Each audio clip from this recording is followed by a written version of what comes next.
Hello and welcome to Levels Plus Whatever episode 122, where we're going to continue our Switch retrospective on Nintendo Switch Online.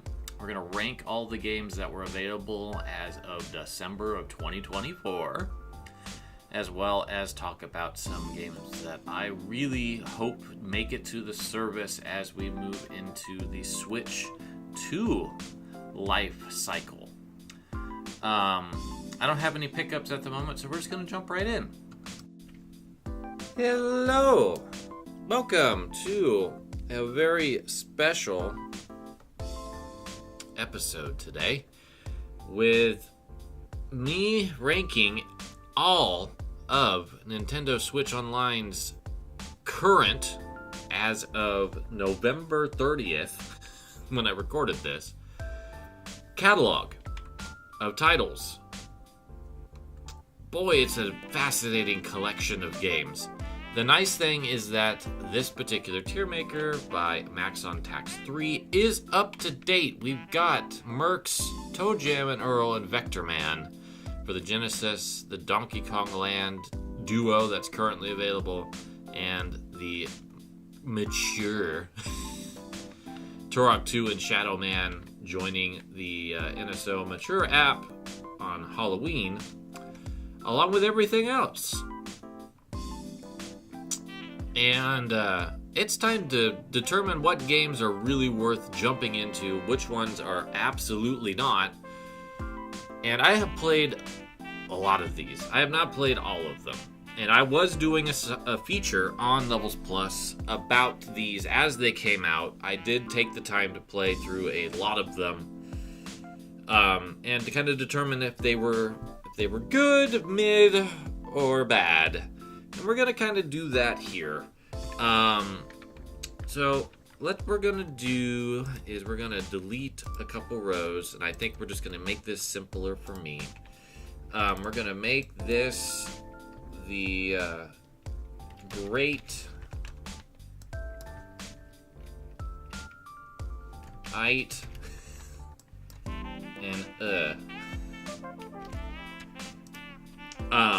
and then a not played row. So let me go ahead and decipher which ones I have not played. We'll throw them in the not played pile, and then we can get started. Okay, I've sorted everything by platform, and I have put the games that I don't feel super comfortable or confident talking about in the not played pile. Most of these I have not played. Some of them I tried to play and just bounced immediately off of it. And there's a couple in there that I don't want to talk about. Let's see how well you can guess which ones I don't want to talk about in that list. But I have played or have experience with most of these games, I would say. Thanks to that series that I was working on and just general exposure to a ton of stuff over the years. So how is this going to work? Well, as you could tell, we got great and I'm going to stick things in one of those slots, and as that happens, I will rank them in terms of the best of the best. But we've got a lot to get through, and I'm not going to spend too much time extrapolating on these, because otherwise we'll be here for like 2 hours. So I'm going to go ahead and just grab the game that's going to be at the very top of the great list, which is Super Metroid, my favorite game of all time. That's a pretty easy one. And then I think what I'll do is start just grabbing greats that I know are great. And that will probably help with this process a little bit. So I'm going to go ahead and just pause so I can just do this without taking a ton of time, and then we can briefly touch on some of these choices. Okay. So So I pulled the games that I feel pretty strongly are the greats on each platform up into the top. I added another tier because I changed my mind. I think that having a good tier is where a couple of games need to go. I'm actually going to go ahead and dump Metroid into good. Because I was running into a couple, it's like, I like them, but I don't love them. These are the games that I could say I love pretty strongly. These games here at they're gonna be like okay. I enjoyed the one playthrough, but I'd probably not come back. Okay, well, I've run into an interesting logistical problem that I did not realize until I was editing this video.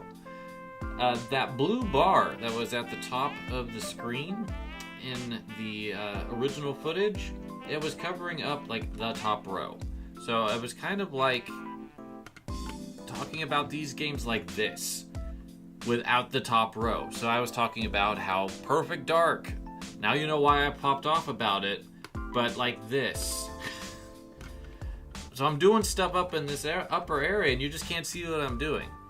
So what we're gonna do, instead of sitting through that entire sort process, is we're just gonna talk about what I have done.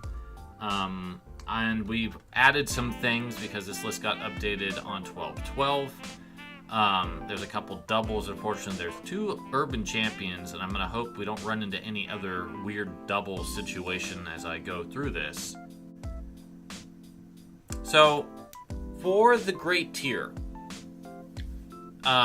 these games up through Wave Race, which unfortunately just got cut from my top 110, because of Neva. These are from my top 110 list, and then Wave Race on down is just me making very good estimations based on preferences. I don't see anything in this great tier that I think I'm going to demote at this point, because I do think all of these games are the best on the service, and there's some surprising smaller titles on here. Like, you would expect me to have quite a few Metroids based on my experience with the series, Mario 64 and Earthbound, Zeldas, but would you expect Ice Hockey to be this high? Maybe not. Would you expect Burger Time Deluxe or like Vice Project Doom or the game I can't remember the name of, but this one. It starts with a U. I just can't remember the rest of the name. These are all like really cool games that I think just really make the service stand out in really good ways. You can't go super wrong with most of these, in my opinion. I'm sure that there are people that don't like some of these games, and that's totally fair. But for me personally, this is my list. These are the games I would put up really high. The good tier are games that I like. But I don't know if I can say I love them the same way that I do with the games above them. So we've got a whole bunch of good stuff in here as well, and there's even more like curiosities in here. Poppin' Twinbee, Alien Storm. I don't think most people think about that one. Alyssa Dragoon. Kind of surprised that's even here. Side Pocket. Surprisingly pretty good port of the arcade pool game that I actually like more than I think I should. I also think that you can't really go wrong with any of these either. I really like them.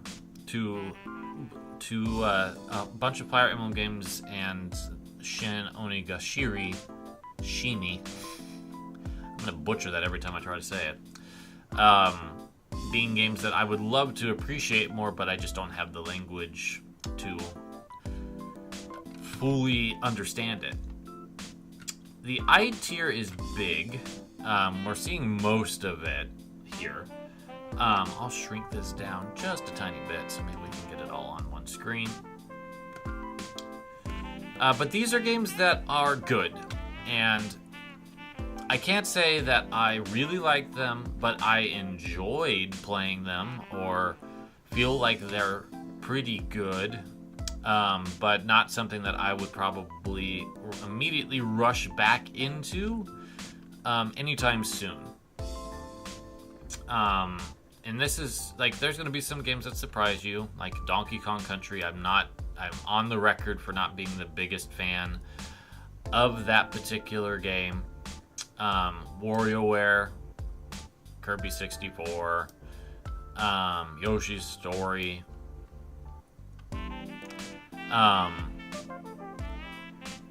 But I do think that these are at least worth looking into.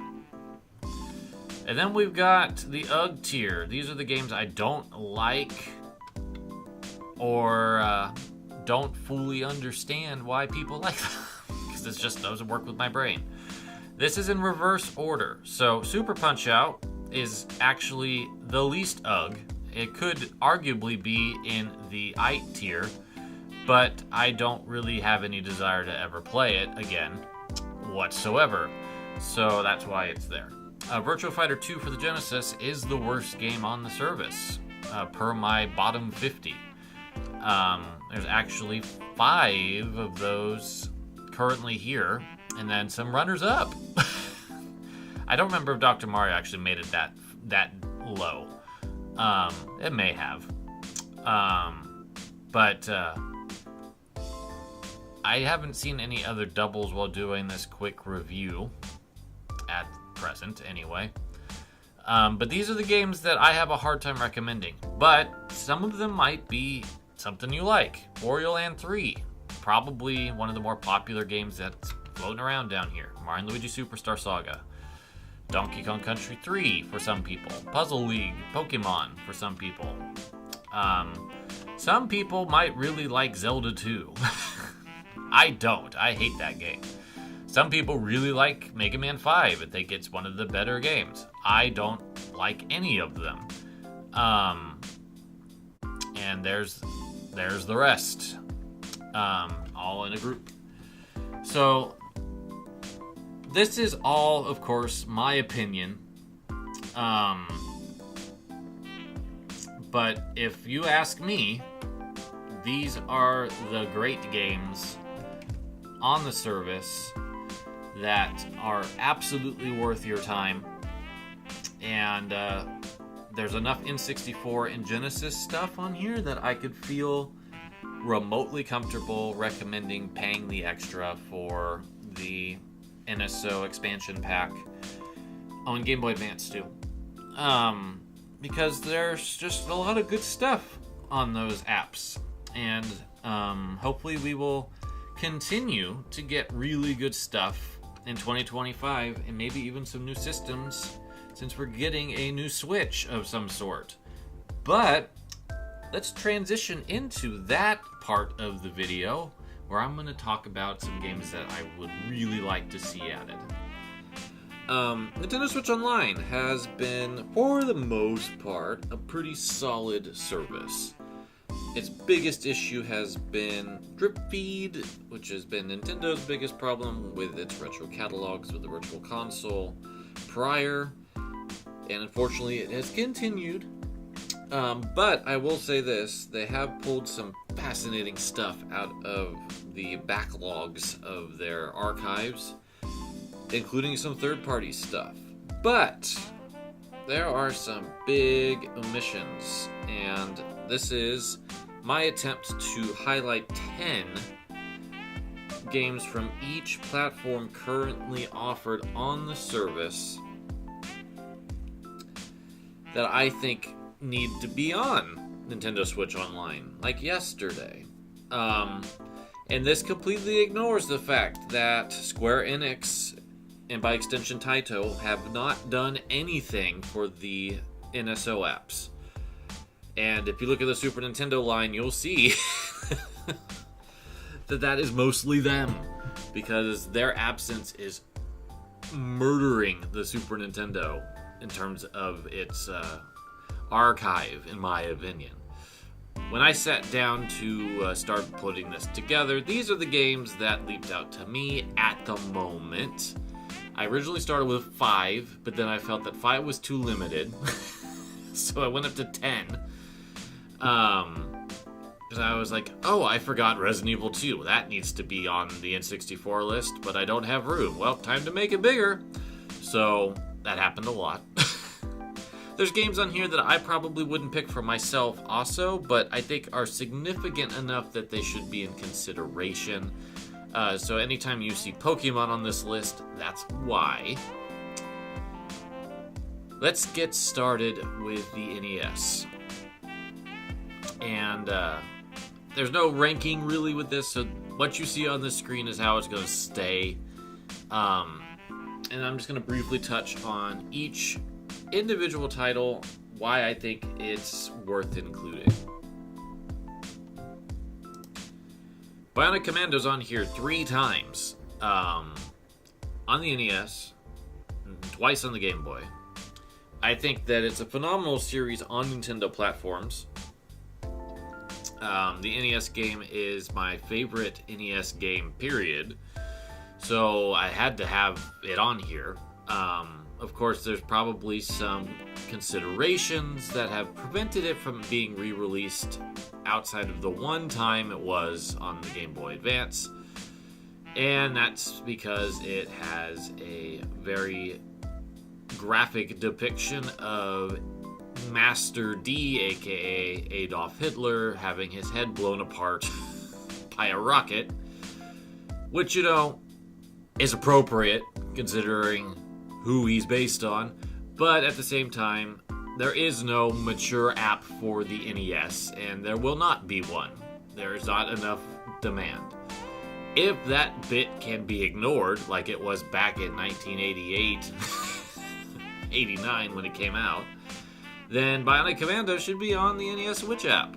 It's a phenomenal game. And we'll get to the other 2 a little bit later. I got 2 Taito games. There could be so many more, but Little Samson and Power Blade, I think, are the 2 that I would be most excited to see. I still need to beat Little Samson, but the little I played of it highlights how cool it is. It's by the team that splintered off from Capcom after Mega Man 2. And you can kind of see that pedigree, but it's a really cool game. Definitely one of the best late-era NES games, and also one of the rarest, both in Japan and in North America. It would just be great to have it on here so people could play it legally at a price that is affordable. And then Power Blade, I have a soft spot for this game. I played it when I was a kid. I loved it. I recently got the chance to replay it earlier this year or late last year, I don't quite remember, and I loved it again. So I would be stoked to see that come onto the service. And then, of course, there's so many other Taito NES games and Famicom games I could throw on here, but I decided to show some restraint. But in terms of Natsume games, we've got one other one to talk about on the NES, and that is Shatterhand, which is in an interesting licensing position. It is published by Jaleco, who is now owned by City Connection, but the original Japanese game was based on a licensed property of some Sentai show, if I remember correctly. So that one's going to be a little convoluted, but that hasn't stopped Nintendo from releasing games that only came out in one region in the other regions. So my hope is that City Connection, who has done some stuff on NSO, will be down to continue that sort of thing. The Guardian Legend's a definite, pie-in-the-sky wish. I don't even know who owns it. Irem published it in Japan, but it was developed by Compile, and Compile's IP are scattered across the wind between like D3 Publisher and Compile Heart and like Sega, among others, I'm sure. So it's really hard to, and M2, because they own Aleste. So I don't know who owns Gardic Gaiden, but I would love to see that game come back, because it's a really unique and strong title that has just like a presence on the NES. Even with its really terrible box art for North America that erased the greatest box art of all time that it came out with in Japan. The Magic of Scheherazade by Culture Brain. Culture Brain Excel still exists. They've released games on NSO, but they've never come back to this one. They have not brought what I would argue their best game back. They always kind of go with Flying Dragon / Hero no Ken, or Little Ninja Brothers / Super Racist. I'm not gonna say the name. But I think Magic of Scheherazade definitely deserves another chance to shine. It is, outside of Zelda, probably the best action role-playing game on the system. And that really depends on how much you feel Zelda is a role-playing game. Metal Storm, another game from IRM, but this time they actually made it. And it is a punishing action title with lots of shooting and gravity flipping. Definitely a highlight of the late NES era, and it would be neat to have that join the roster. Rockin' Cats by Atlas. Atlas was developing games for quite a while on the NES, but most of them didn't really fare out too well. You'd have like the Karate Kid, and I want to say Friday the 13th was developed by Atlas. Labyrinth, which came out in Japan only, was developed by them. And then Megami Tensei, which never got localized. So Rockin' Cats is one of like 4 games by Atlas, published by Atlas, and the only one that really makes a lot of sense for them to revive, in my opinion at least. They have like Widget based on a cartoon, Wacky Races based on a cartoon, and a golf game that they probably have no reason to even contemplate bringing back. But Rocket Cats is a solid platformer with some Bionic Commando-ish gameplay, and it's charming, and I would like to see it. I tried to have at least 2 Nintendo things for the Nintendo platforms, because a lot of their stuff's already on there, but not everything. And Zoda's Revenge Star Tropics 2 is still missing. We have the original, but not the sequel. The sequel's not as good, but it has a fantastic soundtrack, and it's worth including the second half of what is probably the most important American NES-only release that Nintendo put out. And I am sticking Fire Emblem Shadow Dragon The Blade of Light's localization on here because it was ridiculous that they pulled it after a brief 3 to 6 month window. Put it on NSO now when the next system comes out, and that will make so much sense. Don't just do all that work and then just abandon it immediately. One of Nintendo's worst decisions during the Switch, which we will come to in a separate video. The Super Nintendo is loaded with Square and Enix titles and a couple Taito titles. These are the games that I really feel deserve to be re-released out of everything, because a lot of the stuff that I really like on the Super Nintendo is already on it. But Square and Enix and Taito, they were prolific on the system. There's so much that even came out just in Japan with these companies that are good, that just never got brought out here. So let's just quickly run through these. Chrono Trigger. Do I need to say anything else? Get Chrono Trigger on the Switch somehow. This makes the most sense. It's the simplest route. Ogre Battle March of the Black Queen. This series bleeds Nintendo to me. It's a shame that Tactics Ogre wasn't localized on the Super Nintendo, because that would also be here if it was. But you're going to notice a theme that I want all of the Ogre Battle and Tactics Ogre games possible on NSO. The original ActRaiser is a very good game, especially considering how early it is on the Super Nintendo. It's definitely not the strongest title on its own merits.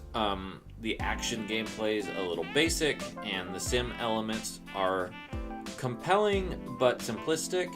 But at the same time, when you put those two things together and you balance back and forth, it's really engaging. It's the perfect blend of genres that works really well. Soul Blazer, Illusion of Gaia, and Terranigma are a trilogy of games by the same developers, ActRaiser Quintet. Really good action-adventure titles that all explore really complex themes. And Terranigma was localized for Europe, so there is an actual English localization that they can grab. Bring all those. Natsume developed some titles for Taito. I've included Pocky and Rocky 1 and 2 here because I think those are the ones that deserve it the most. The Ninja Warriors is a third place candidate, but there is the splendid remake that I would recommend above that. But these two titles, even though there's a new Pocky and Rocky game by the original team, these stand separate. Because Pocky and Rocky Reshrined is not a remaster remake, it is a sequel that uses some elements from these two titles. I would love to see them come back. Our Nintendo choices. SimCity, very important early game. My preferred way to play SimCity, honestly. And Mario Paint. We have the ability to use a mouse with the Switch if we want to.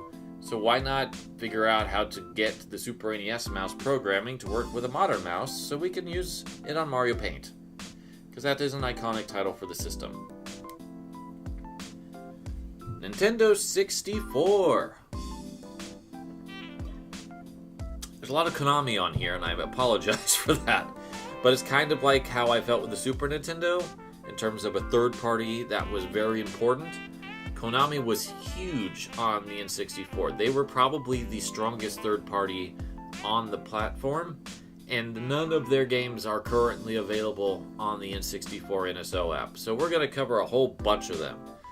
But first, we need to add Resident Evil 2, the impossible ports that Angel Studios did for Capcom, to the mature N64 app, because that is probably the best way to play Resident Evil 2 in terms of features. Maybe not the best way to play it visually, but it has a bunch of expanded content exclusive to that version, plus easy access codes if you want to just cheat your way through and experience the story by being invincible and having infinite ammo. That's just kind of convenient. So I think it is high time that monster of a game, gets on the mature app. Ogre Battle 64, the best role-playing game on the N64 by a country mile, needs to be on there. It was on the Wii and Wii U Virtual Consoles. Come on, Square Enix, get with the program. Let this come out. So much Konami. International Superstar Soccer 98 is my favorite sports game of all time. I could still play it now and love every second of it. It has 3 versions on the N64. I'm going with 98 because 98 is kind of the nice middle ground. 64 is a little bit lacking in features, and 2000 requires the expansion pack, which has caused a couple issues here and there with NSO releases. So I'm feeling 98's a nice safe place to plop this series for the best sporting experience on the system.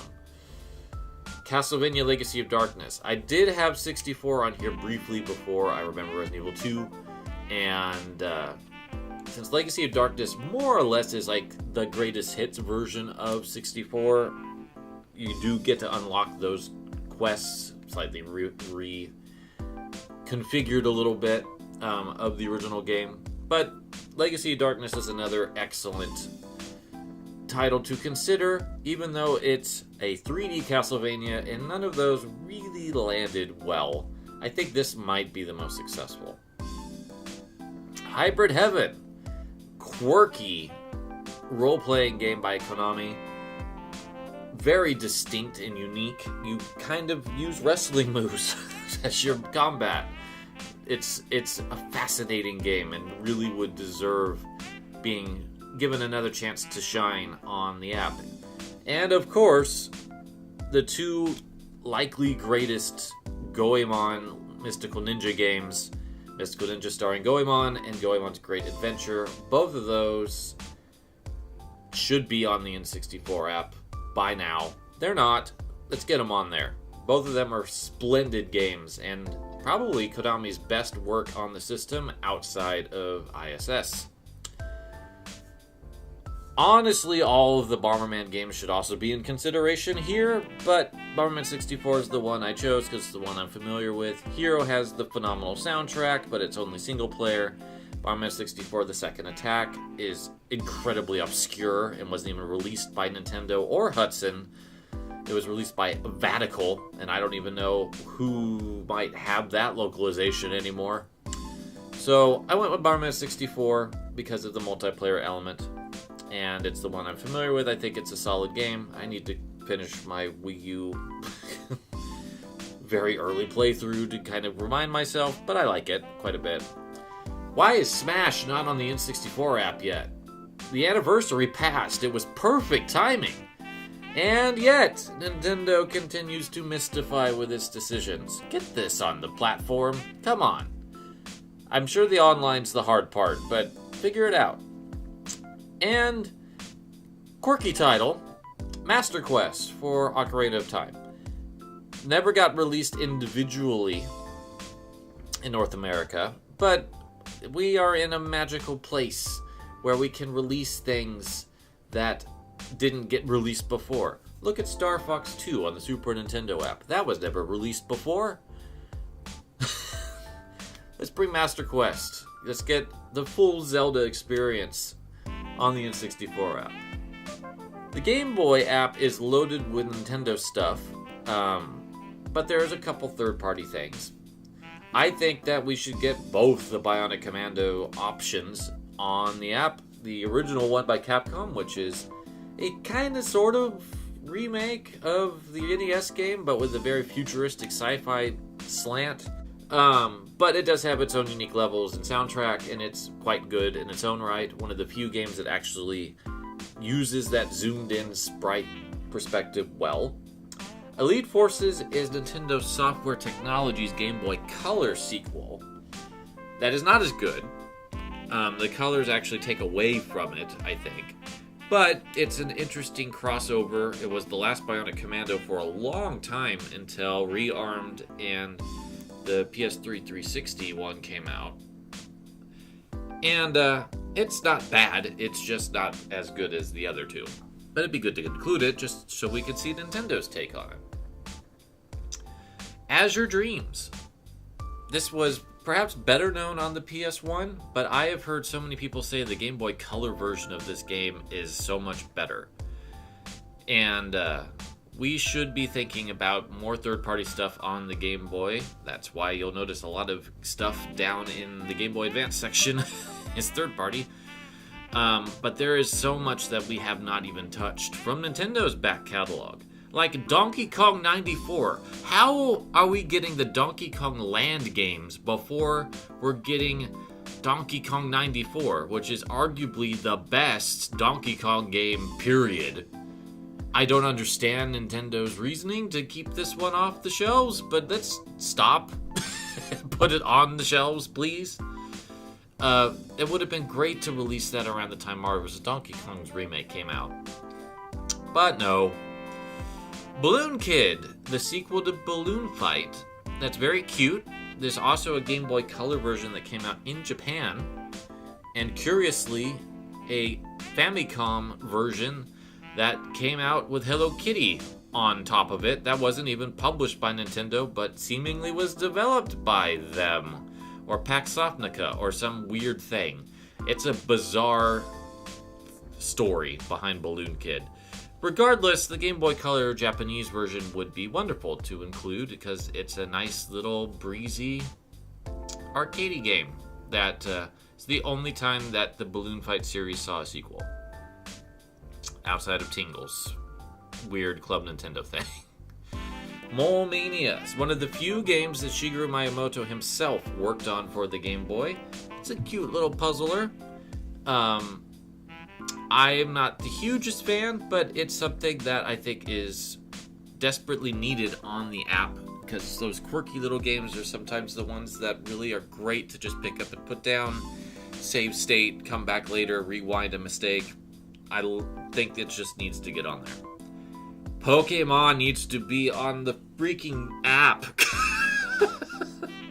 And not Stadium, not trading card game, not Snap, not Puzzle League. Pokemon. Gotta catch them all. Red, blue, gold, silver. Let's get them on there. Figure out a way to make people trade. Just do it. You have the capacity. The ability to do everything is there. Just figure it out. Game Boy Advance. This is kind of an eclectic collection, but these are some third-party games that I played or wanted to play, or pretty notoriously good, that don't have a release on Switch already through other means. So that's why Castlevania Aria of Sorrow is not on here, or Ninja 5.0, which is getting a release. Street Fighter Alpha 3. A port that shouldn't exist, that is better than it has any right to be, given the lack of buttons. You only got 4, so you're kind of stuck without some buttons. You have to push buttons together to get the buttons that are missing. But even with that absence, all the characters are there, plus 3. Maki, Eagle, and Yun just are there, chilling in this version of the game from CBS 2. And it plays way better than you think it has any right to. It's not the prettiest game. It's got pretty hard sound, but it is compelling how much content is on that, how feature rich they made that game. It's impossible. It's another one of those this game shouldn't exist situations. Onimusha Tactics, a very curious spin-off of that series. Never got any sequels or further development in this sub-line, but it's an interesting idea, and considering we probably won't ever get Advance Wars thanks to the remakes existing, might as well figure out other ways of getting your tactics in on the Game Boy Advance, and Capcom's effort was unique and distinctive. Tactics Ogre: The Knights of Lotus, the very last of the Ogre games. In terms of new ones, we've had Tactics Ogre, the original, get remade twice since this, but this Game Boy Advance story is good. I actually am happy to have it again physically, personally, but it's definitely one that I think would shine on the app. And come on, Square Enix. Konami Crazy Racers. Probably the best kart racing game on the system, even better than Mario Kart. I would like to give it a really good run one of these days. Pocky and Rocky's back with Becky this time. So Soyo-chan in the Famicom game had a sister. I think it's Miki-chan.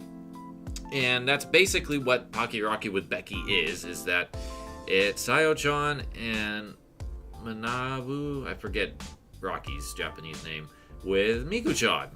So it's basically, you get another character to the run and gun overhead action. And it's a pretty solid game on its own right. Not as good as the Super Nintendo ones, but worth including, I think. Just get all those Kiki Kakai games back. And then, of course, Sonic Advance. Arguably some of the best Sonic games that have never been re-released.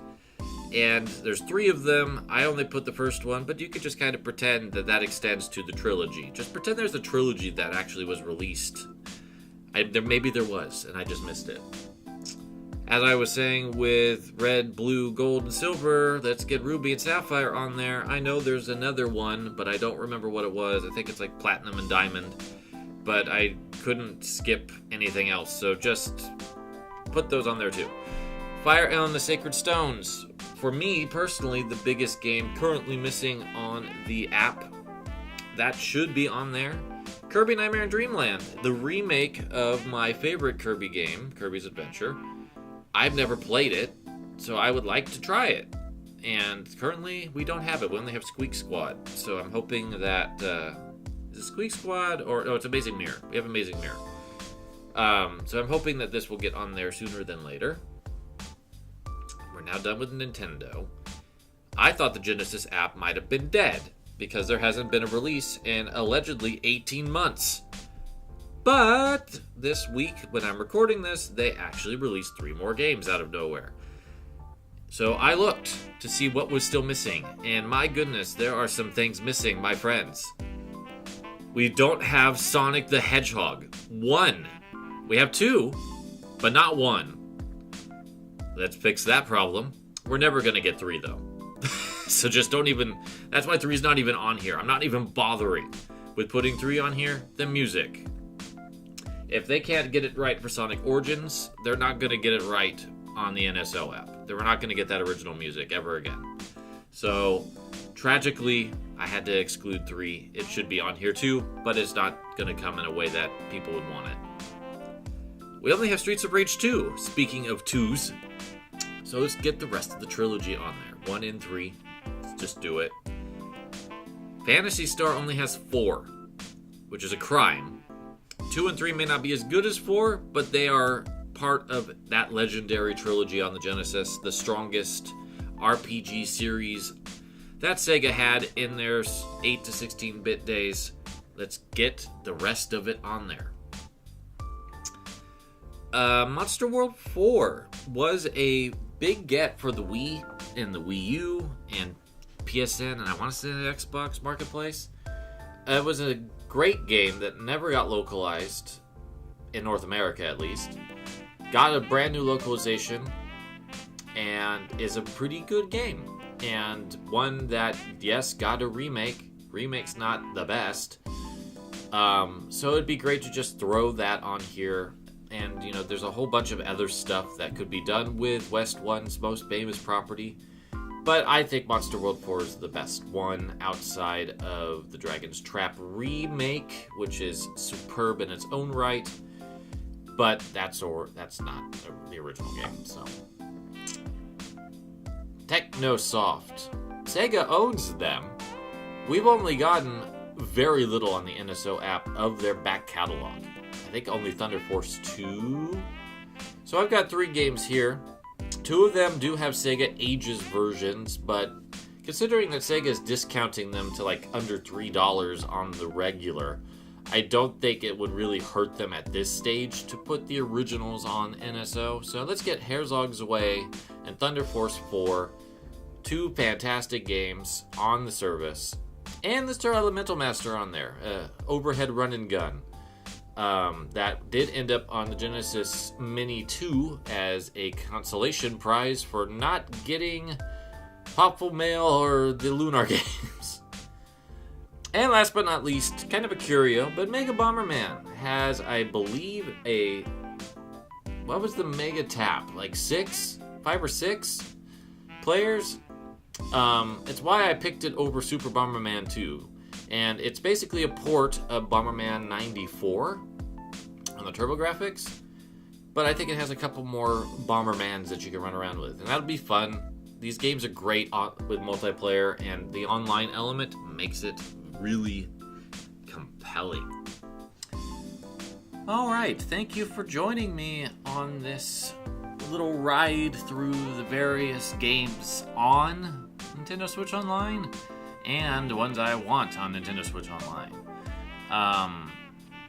We'll get into some more Switch retrospective stuff once I think the actual system is revealed. It's wild right now with leaks. And I think everyone's just desperate for information that's just not currently available.